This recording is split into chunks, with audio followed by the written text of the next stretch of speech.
Pilbara, a spectacular place to look at, the scourge of the north, nature's paradise, one would have thought.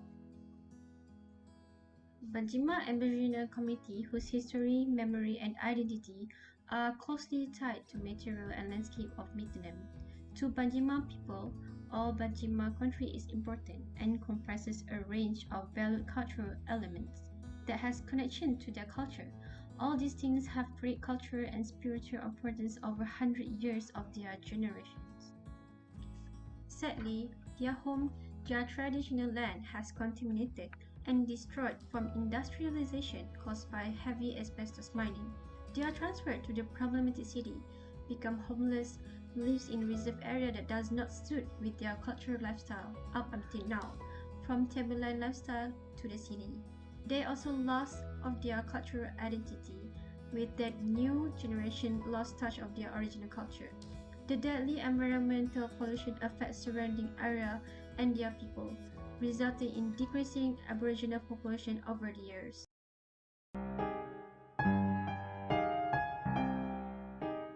In European and American industrialization, asbestos was inextricably linked with the potent symbols of progress: machines, steamships, and large building construction.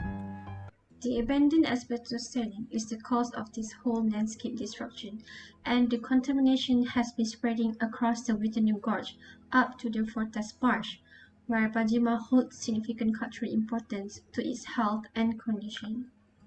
So, with all these issues, how can we revive the industrial environment destruction through engagement of material study and architecture in a sense to give back the natives' lost identity and culture? With answering the question, I started to look at the three main significant contexts: landscape, materiality, and indigenous to drive this project. Breaking down into factors that impact in those three significant contexts, I have outlined the important points to drive this project forward. These contexts become the backbone to implement the project in regards to sensitivity of indigenous correlation to the site. Respecting the country is a way Banjima people would expect from people to deal with the site issues. The usage of materiality needs to be green, recycled, or sustainable for the environment and cannot be heavily industrialized to avoid further damage to the landscape. People would ask me, how do you deal with asbestos? It's dangerous, it's insane, nobody wants to be near the asbestos. But they don't know, asbestos can be recycled into harmless state and transformed into silicate or ceramic. But up until now, this claim is not further developed as it's easier to leave it abandoned. This project aims to challenge and provoke the idea of this ideology. The ideology of bracing the landscape is as if you are wearing braces for your teeth. The purpose is to temporarily brace the structure while harvesting the tailing that covering the creek and remediating the landscape. The structure also used to avoid the contamination to travel across the surrounding. The structural parts are separated by the three different plots of surface on the tailings: harvest, remediate, and preserve. To harvest this asbestos tailing, a magnet is sealed in the fabric to extract the asbestos metal. The recycled nanofilter fabric used to trap the asbestos dust via magnetic force. The wooden stake drive into the ground to hold the landscape structure while harvesting.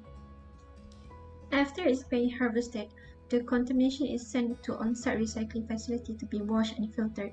The filter can be washed and reused for the next harvest. The contamination is recycled and refined for further industrial consumption. The eroded surface needs to be remediated with adding the soil and replanting the metal phytoextractor native plant that can be found in the area.